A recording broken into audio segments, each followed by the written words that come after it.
Beyond Time, bab 1038-1039. Untuk melihat video selengkapnya, sahabat bisa kunjungi playlist yang telah Sabta Novel sediakan. Yuk mari, kita berimajinasi bersama dan masuk ke alur ceritanya.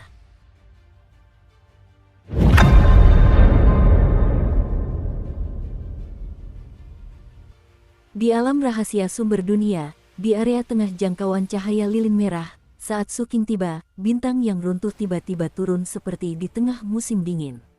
Beberapa waktu lalu, dalam persepsinya, Suking dapat melihat kobaran api membubung di langit dan lingkungan sekitarnya terasa sangat panas. Namun, sesaat kemudian, embun beku muncul di tanah dan hawa dingin di sekitarnya tiba-tiba meningkat drastis. Di balik sikap dingin itu, terdapat niat membunuh yang tak berujung. Serangan itu datang dari segala arah terhadap Suking. Kilatan dingin muncul di mata Suking. Dia melangkah maju dan mendarat di tanah. Begitu dia menginjak tanah, tanah beku di sekitarnya bergemuruh dan retakan muncul dengan Suking sebagai pusatnya. Retakan-retakan ini menyebar dalam sekejap mata, pecah seperti cermin dan membentuk jaring yang menutupi area yang luas. Mereka secara bersamaan melonjak dan meledak, saling terkait di udara, menyebabkan konveksi dan membentuk badai. Di tengah debu yang beterbangan, badai semakin membesar, menyebarkan hawa dingin yang tak terhitung jumlahnya. Api itu menyebar ke segala arah. Pada saat yang sama, dengan bantuan kekuatan badai ini, Suking melompat dan melesat ke kejauhan. Namun, niat membunuh dari makhluk tak terlihat itu tidak berkurang seiring hancurnya tempat ini. Sebaliknya, niat itu semakin kuat dan menyatu dengan badai. Badai itu mengeluarkan suara retakan dan langsung membeku, berubah menjadi pilar es yang sangat besar yang seolah menghubungkan langit dan bumi. Ujungnya masih menyebar ke arah Suking berada. Sepertinya hewan itu mengejarnya. Suking mengerutkan kening. Dalam ingatan Sue Chenzi, meskipun dia secara tidak sengaja tiba di bintang ini untuk menghindari bahaya saat itu, dia tidak menghadapi banyak bahaya di sini. Sebaliknya, ia memasuki ngarai dengan relatif lancar. Namun, Suking mengalami hal yang berbeda. Apakah sesuatu terjadi di sini selama waktu ini, atau apakah karena kedatangan saya sehingga semuanya berbeda? Saat Suking merenung, kecepatannya menjadi semakin cepat, sementara hawa dingin di belakangnya menjadi semakin pekat. Kemanapun hawa dingin itu lewat, tanah dan bahkan angin akan membeku, berubah menjadi kerucut es. Sebagian mendarat di tanah, sementara yang lain berkumpul bersama, membentuk cakar dan taring yang menjulang ke langit. Hal ini menyebabkan langit menunjukkan tanda-tanda membeku. Seolah-olah niat membunuh yang diprovokasi oleh keberadaan-keberadaan aneh itu mengejar Suking dari langit, tanah, badai, kehampaan, dan di mana-mana. Jika ini terus berlanjut, saya akan berada dalam keadaan pasif. Saat melewati sebuah danau, ketika danau itu membeku, tubuh Suking terhenti di udara. Dia memperluas persepsinya dan setelah memastikan bahwa tidak ada kultivator lain di sini, sumber ilahi di tubuhnya tiba-tiba meledak dan cahaya keemasan tak berujung memancar dari tubuh Suking. Kekuatan ilahi dari suara dan kekuatan ilahi dari bulan ungu membentuk kekuatan mematikan pada saat ini, menyapu segalanya. Kemanapun ia lewat, tempat manapun yang terdengar suara es akan langsung hancur berkeping-keping. Lapisan es yang menyelimuti langit berubah menjadi ungu, dan bulan ungu muncul dalam rekaman ini. Warna itu mewarnai bintang-bintang yang runtuh. Sejumlah besar benang jiwa dari aliran abadi varian terbang keluar dari tubuh Suking, berubah menjadi arus deras yang menggantikan badai. Mereka berkumpul menjadi pusaran besar, ingin menghancurkan segalanya. Bahkan kultivator pengumpulan jiwa 5 atau 6 dunia pun akan merasakan gelombang di hati mereka jika mereka bertemu dengan kekuatan seperti itu. Namun, di sini, bahkan jika langit dan bumi runtuh di bawah otoritas ilahi Suking, aura dingin dan suram itu sama sekali tidak menghilang. Paling-paling, tersapu. Namun, tak lama kemudian, aura itu berkumpul dari segala arah dengan Suking sebagai pusatnya. Niat membunuhnya sama sekali tidak melemah. Bahkan, karena fluktuasi di sini, keberadaan aneh dari bintang-bintang terdekat tampaknya juga tertarik, bergegas menuju ke sini. Meskipun dia tidak bisa melihat keberadaan aneh ini, es yang muncul di luar langit berbintang membuat Suking menyadari hal ini. Tidak bisa dihancurkan. Kilatan tajam melintas di mata Suking. Dia tidak lagi menggunakan kekuatan ilahi, tetapi menarik napas dalam-dalam. Seketika, matahari besar muncul di lautan kesadarannya. Itu adalah cahaya abadi matahari yang agung. Cahaya ini menyembur dari tubuh Suking, membentuk cahaya dan panas yang bersinar ke segala arah. Namun, efeknya tetap biasa saja. Meskipun Suking sempat lolos untuk sementara, makhluk-makhluk aneh tak terlihat itu segera mengejarnya lagi.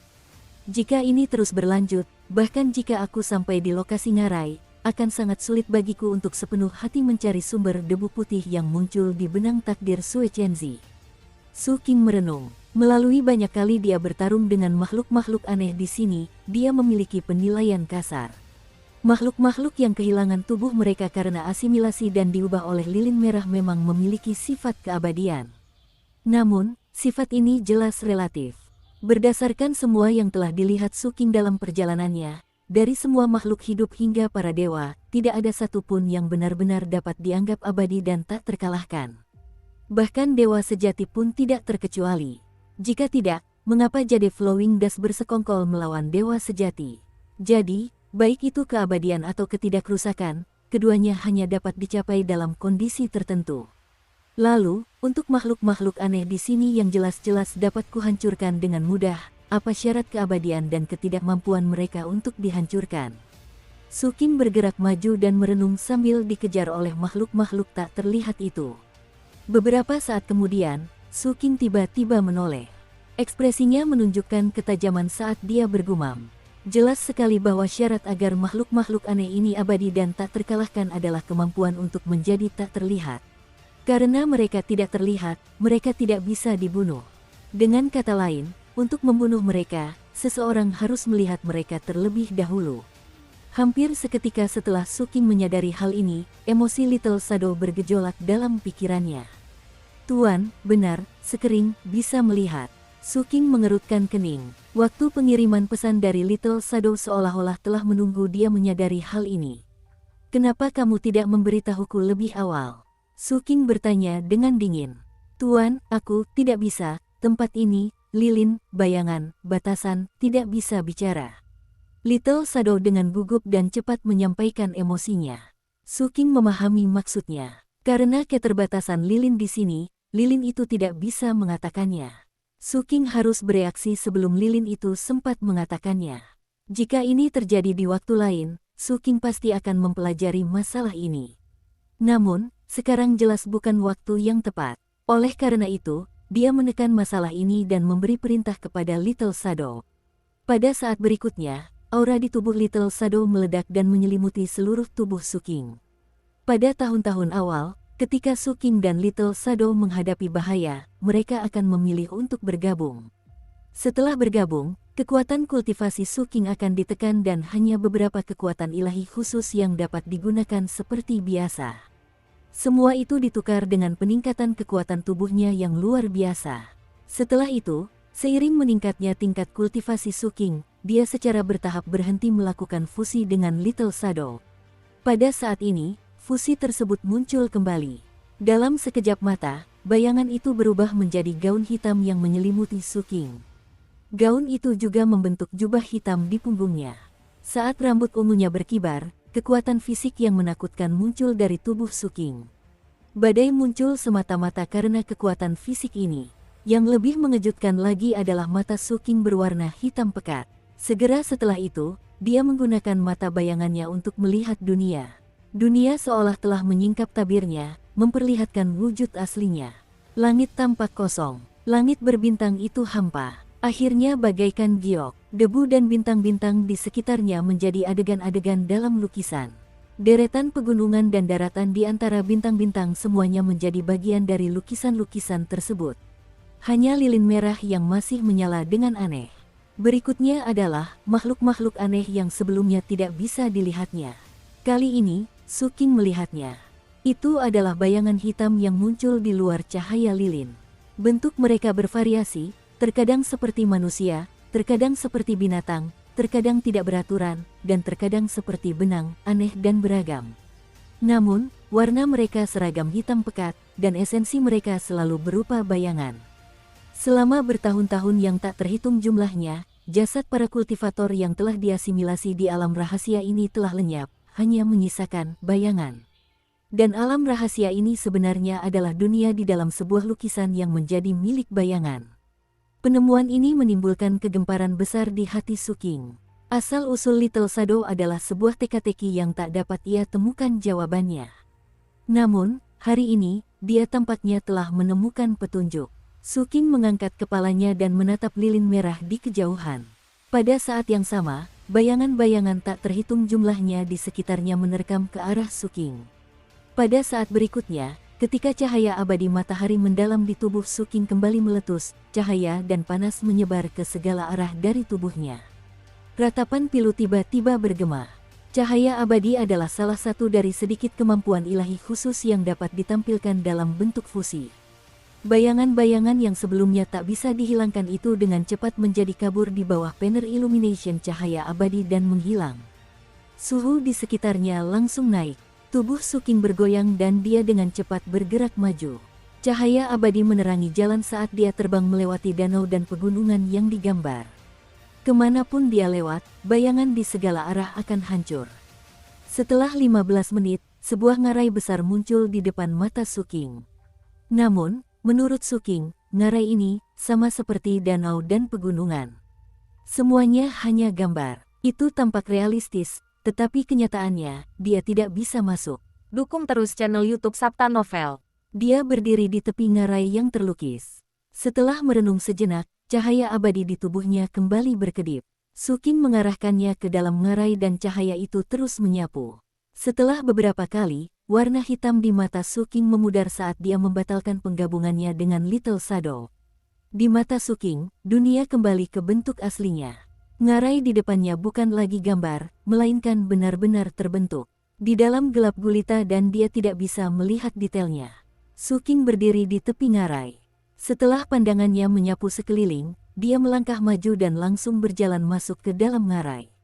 Indra ketuhanannya menyebar dan meliputi seluruh area di ngarai saat ia memulai pencariannya. Dia ingin menemukan sumber debu putih yang muncul dalam takdir Sue Chenzi.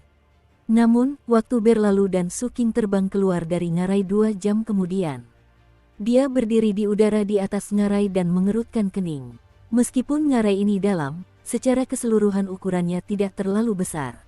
Oleh karena itu, dalam 2 jam, Suking tidak hanya menjelajahinya sepenuhnya dengan kesadaran ilahinya, tetapi ia juga berjalan melalui semua tempat di ngarai dan menyelidiki dengan mata telanjang.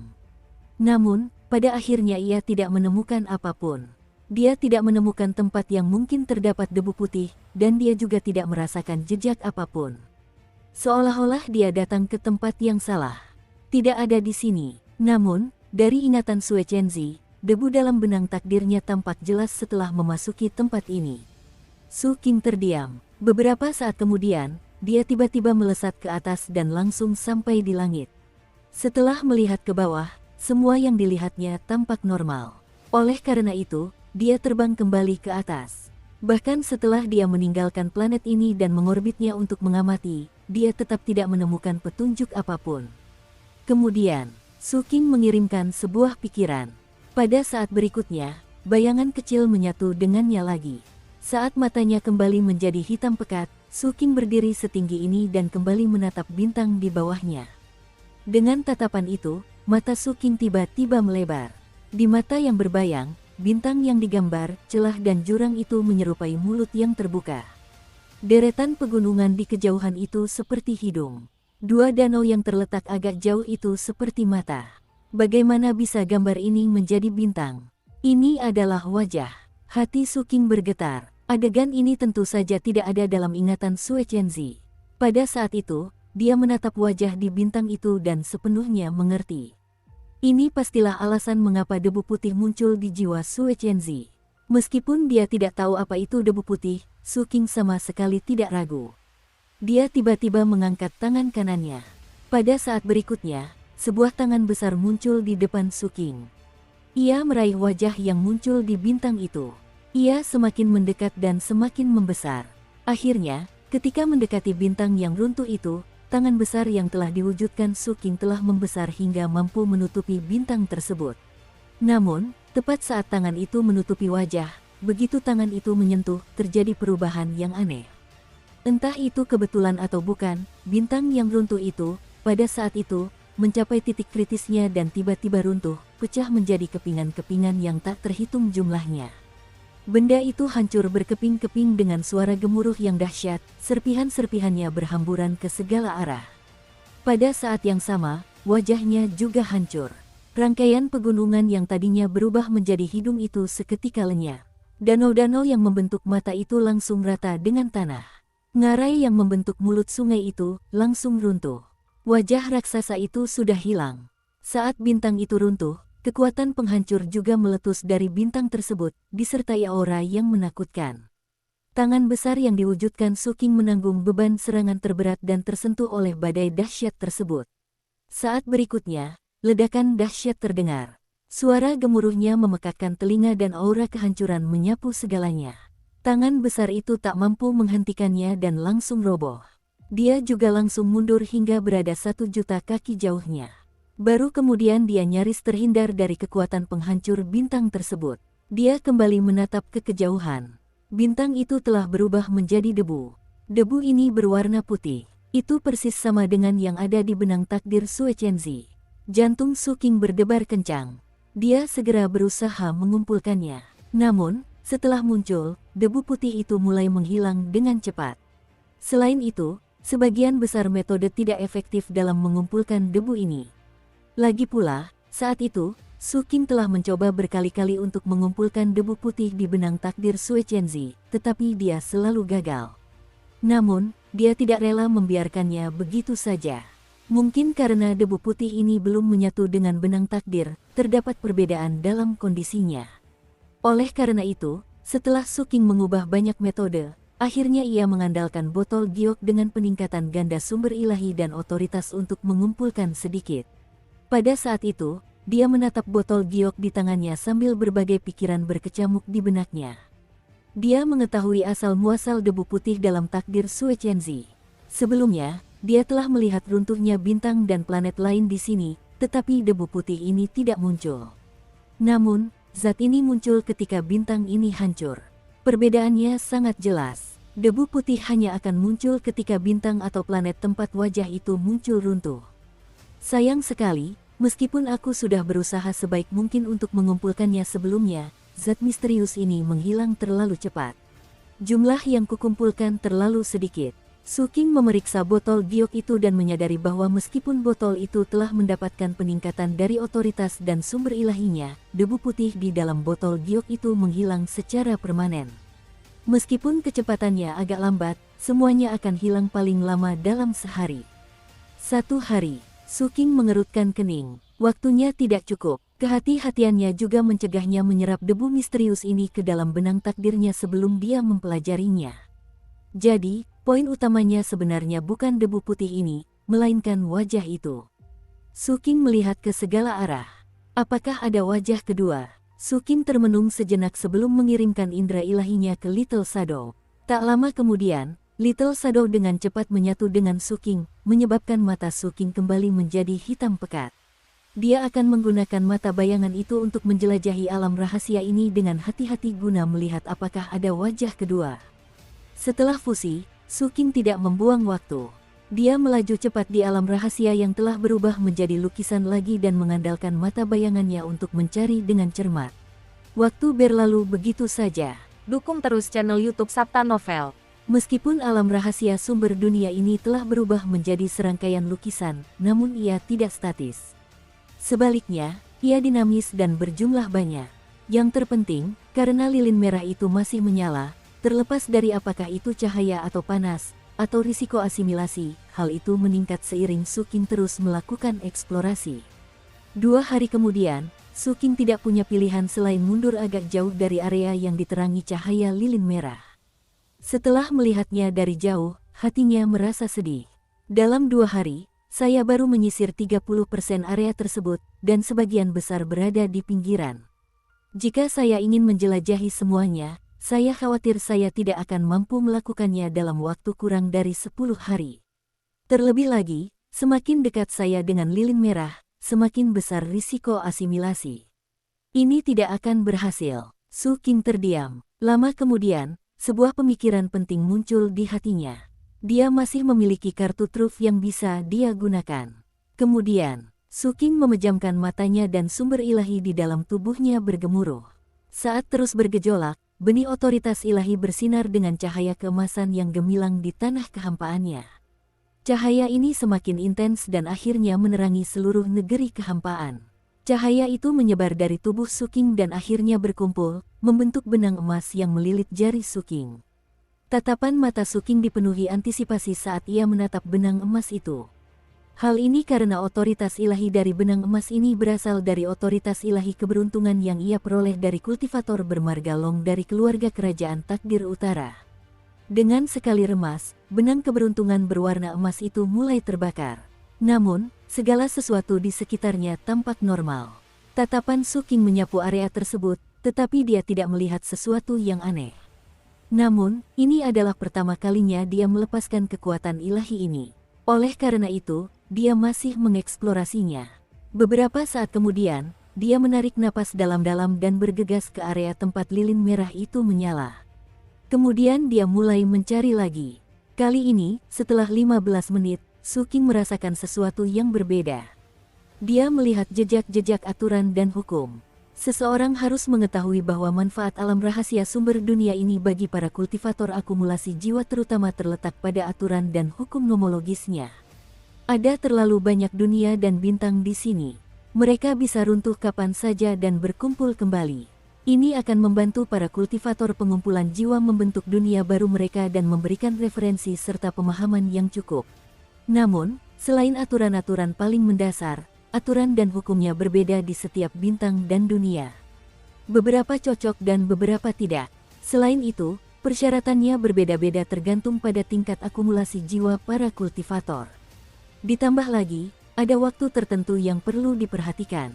Akan lebih baik jika kita dapat melihat perubahan lengkap mulai dari munculnya suatu aturan hingga penghapusannya. Jika mereka hanya melihat sebagian dari perubahan tersebut, mereka harus mencari aturan serupa berkali-kali untuk memahaminya. Selain itu, karena mereka tidak bisa tinggal terlalu lama, ada unsur keberuntungan di dalamnya.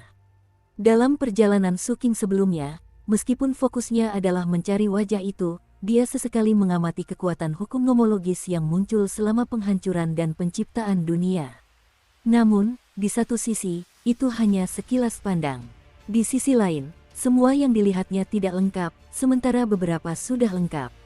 Namun sekarang, sebuah pemandangan aneh muncul.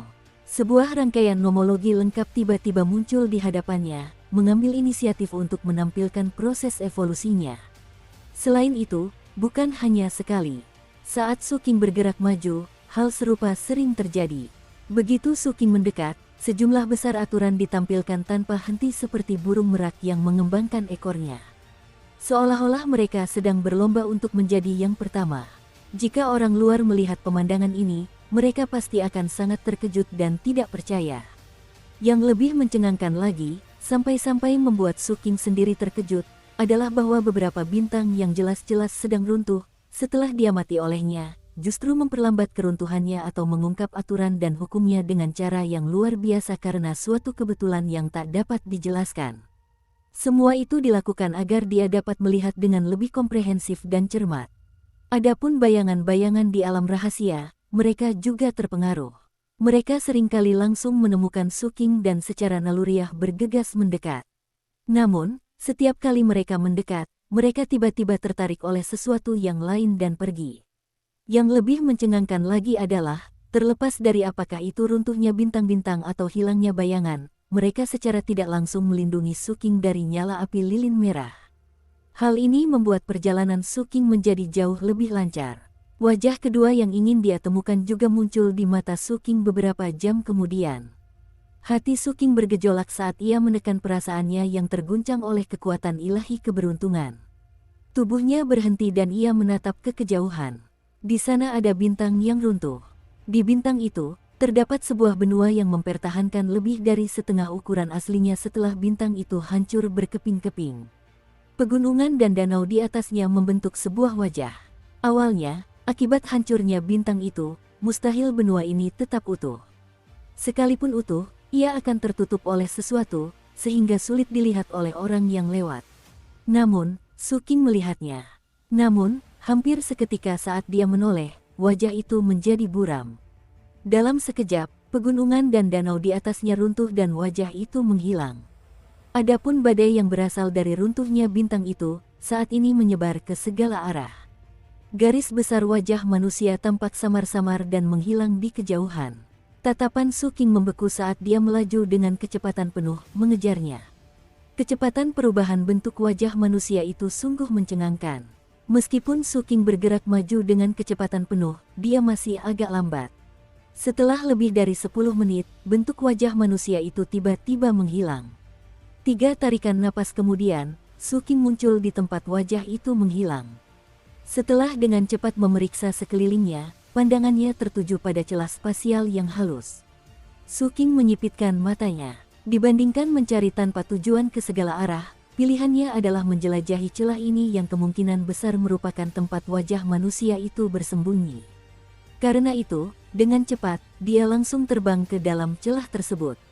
Saat ia masuk, pemandangan yang membuat hati Su King bergetar hebat tercermin di matanya. Di dalam celah ini terdapat dunia kehampaan. Tidak ada lilin merah di dalamnya, tetapi itu juga sebuah rekaman. Lempengan giok tempat alam rahasia sumber dunia berada tidak hanya berisi 1 tingkat, tetapi 2 tingkat. Di bawah level pertama tempat lilin merah berada, level kedua rekaman yang dilihat Su King adalah bagan bintang yang mengejutkan. Itu adalah diagram yang luar biasa yang terdiri dari 36 cincin bintang dengan ukuran yang berbeda-beda. Setiap cincin bintang mengandung banyak wilayah bintang dan bintang yang tak terhitung jumlahnya, bersinar cemerlang dan sulit digambarkan dalam kebesarannya. Lingkaran bintang pertama tampak buram, tetapi yang lainnya sangat jelas. Di tengah lingkaran bintang kelima, tampak siluet sosok tua yang sedang bermeditasi. Itu adalah sebuah tanda. Su King langsung mengenali bahwa lelaki tua ini adalah lelaki tua yang pernah ia dan kakak laki-lakinya temui di Laut Lepas. Hal yang paling membuat jantung Su King berdebar kencang adalah cincin bintang ke-9. Hal ini karena ia melihat tanda wajah yang terfragmentasi di tengah lingkaran bintang ke-9. Begitu dia menoleh, sebuah pemahaman muncul di benaknya. Ini adalah dewa kesunyian yang ilahi. Kalau begitu, tempat di mana ia berada tentu saja adalah Wanggu. Di lingkaran bintang ke-9 dan di sekitar Wanggu ada tanda-tanda mengerikan lainnya. Di sebelah timur lingkaran bintang itu, terdapat raksasa yang sedang tidur. Di sebelah utara lingkaran bintang itu, terdapat sebuah sungai emas. Di sebelah selatan lingkaran bintang itu berdiri sebuah pagoda hitam. Di sebelah barat lingkaran bintang, sebuah patung kertas duduk bersila.